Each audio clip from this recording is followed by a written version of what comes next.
Recording studio Mumbai.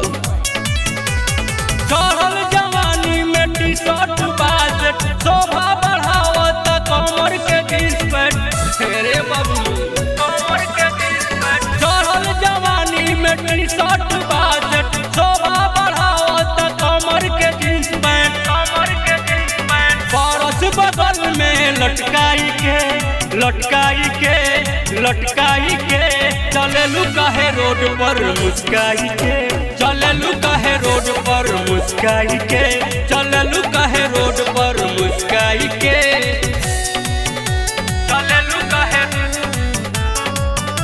चलेलू काहे road पर मुस्काई के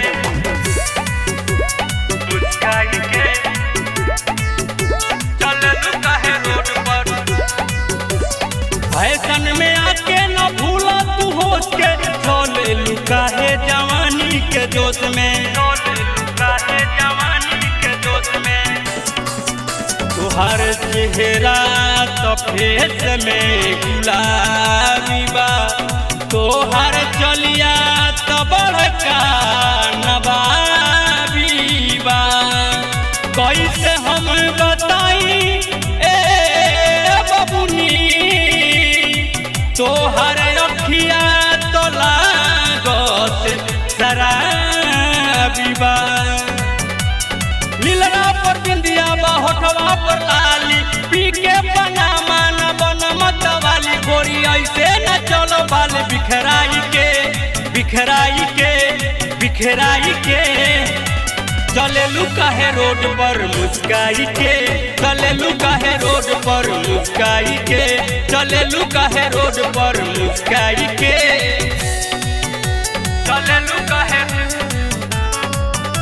चलेलू काहे रोड पर मुस्काई के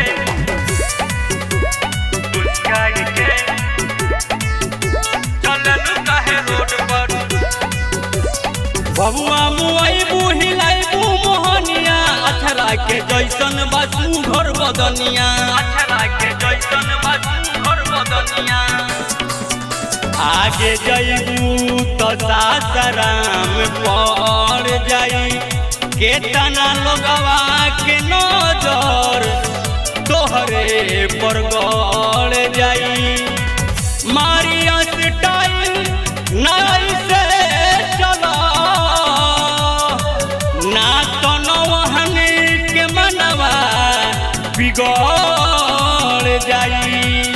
लड़की न लागेलू बारू मिसाइल करेलू बात गोरी लेके मोबाइल राम जी के देखावेलू चमकाई के चलेलू काहे रोड पर मुस्काई के चलेलू काहे रोड पर